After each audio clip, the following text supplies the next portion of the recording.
दोस्तों बहुत सारे लोग शिकायत करते हैं कि हमें बिजनेस तो करना है लेकिन हमारे पास आइडियाज नहीं आता है, हम कहां से बिजनेस करें। तो दोस्तों इस वीडियो में मैं आपको यही बताने वाला हूं कि सोर्सेस ऑफ आइडियाज कहां से हैं, आप अच्छे से अच्छा आइडिया कहां से लेके आए और किस चीज को ऑब्जर्व करें कि आपके पास अच्छे से अच्छे आइडिया आ जाए।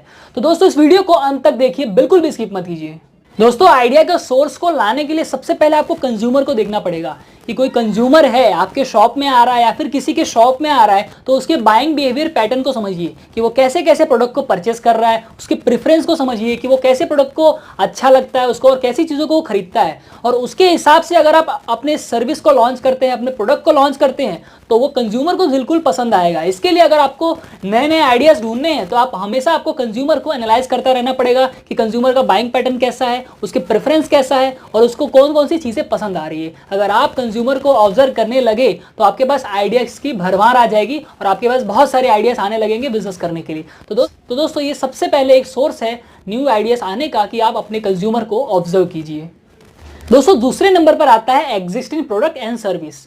आप प्रोडक्ट और सर्विस को देखिए जो कि पहले से ही मार्केट में एग्जिस्ट करते हैं और उसमें एनालाइज कीजिए कि आप उसमें क्या इंप्रूवमेंट कर सकते हैं। अगर आपने उसमें इंप्रूवमेंट करके अपने कंज्यूमर को या फिर कंज्यूमर को आप उससे अच्छा बेटर क्वालिटी वाला प्रोडक्ट दे सकेंगे तो कंज्यूमर आपके पास आएंगे और बिल्कुल ही आएंगे। तो इसीलिए आपको मार्केट में जितने भी एग्जिस्टिंग पहले से प्रोडक्ट है उसको पहले देखना पड़ेगा, उसमें क्या प्रॉब्लम्स है वो देखना पड़ेगा और उससे बेटर आप क्या दे सकते हैं इसको आपको समझना पड़ेगा। तो ये भी एक बेस्ट सोर्सेस है आइडियाज जनरेट करने के लिए। अगर आप एग्जिस्टिंग प्रोडक्ट को देखेंगे तो आपको समझ में आ जाएगा कि लोगों की प्रॉब्लम्स क्या है और उनको और क्या क्या चीज़ें चाहिए इससे अपडेट, तो इससे आपको आइडियाज जरूर आएंगे। तो दोस्तों ये भी मैं रिकमेंड करता हूं कि अगर आपको न्यू आइडियाज को सोर्सेस लाना है तो आपको प्रोडक्ट को, एग्जिस्टिंग प्रोडक्ट को, सर्विस को देखते रहना पड़ेगा। दोस्तों तीसरे नंबर पर आता है ट्रेंड्स।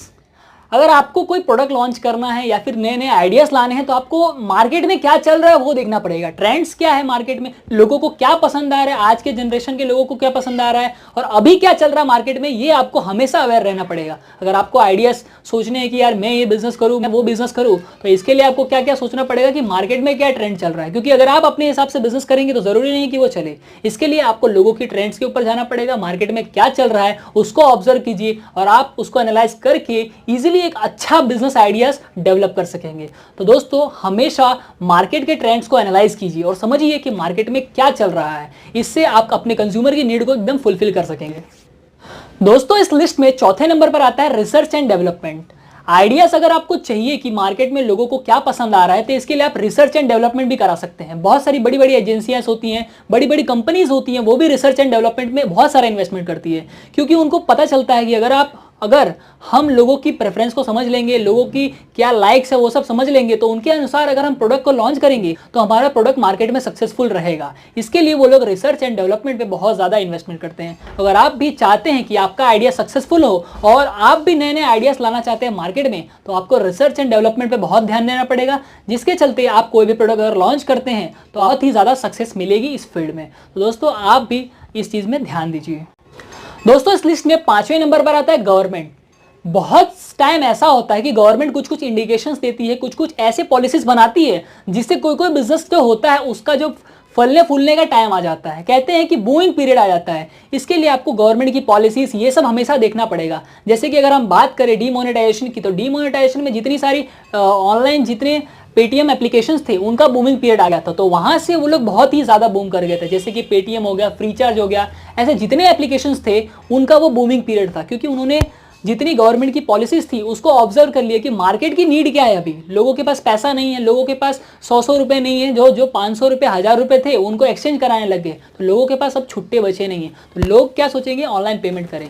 ये पेमेंट ने लोगों की नीड को समझा और गवर्नमेंट के अनुसार चला और बहुत ही सक्सेस पा लिया। और आप अभी देखने जाएँ जैसे कोविड-19 सिचुएशन में ये एक अपॉर्चुनिटीज़ है ऑनलाइन क्लासेस की और ऑनलाइन बहुत सारी चीज़ों की, जैसे कि अनअकैडमी होगी, बायजूस हो गई, ये इनका बूमिंग पीरियड है और यहाँ पर ये बहुत ही ज़्यादा सक्सेसफुल रहेंगे अगर यहाँ पे ये मार्केट कैप्चर कर लिए तो। क्योंकि ये पॉलिसीज ऐसा बना दिया गवर्नमेंट ने कि स्कूल कॉलेजेस से सब खुल नहीं सकते, अगर आपको घर पर पढ़ना है तो ही पढ़ सकते हैं। तो इसके लिए अगर आप कोई ऐसा ऑनलाइन एप्लीकेशन चालू करते हैं जिसमें आप लोगों को पढ़ा सकें तो ये बहुत ही अच्छा और अच्छा एक बिजनेस प्लान होगा।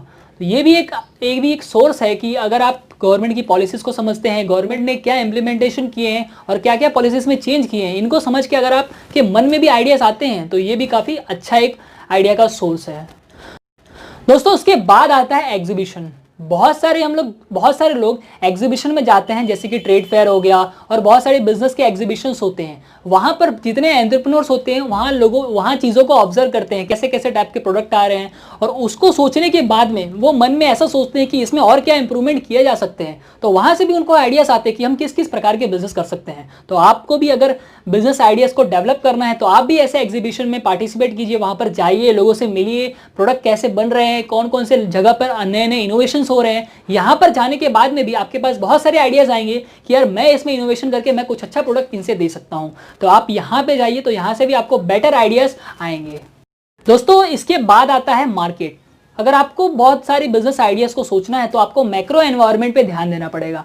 मार्केट की जो बाहर से इफेक्ट करने वाली चीजें हैं उन पे आपको ध्यान देना पड़ेगा, उन चीजों में कौन कैसे कैसे बदलाव आ रहे हैं। अगर आपने इसको एनालाइज कर लिया तो आपके पास बहुत सारे आइडियाज आएंगे और बहुत सारी बिजनेस अपॉर्चुनिटी आएंगी। तो दोस्तों यही कुछ न्यू सोर्सेस हैं जो बिजनेस आइडियाज को डेवलप करने के लिए हम यूजफुल में ले सकते हैं। सो दोस्तों अगर आपको वीडियो अच्छी लगी हो तो इस वीडियो को लाइक करें, इस चैनल को सब्सक्राइब करें और इस वीडियो को अपने फ्रेंड्स के साथ में शेयर करें। दोस्तों वीडियो देखने के लिए बहुत बहुत धन्यवाद।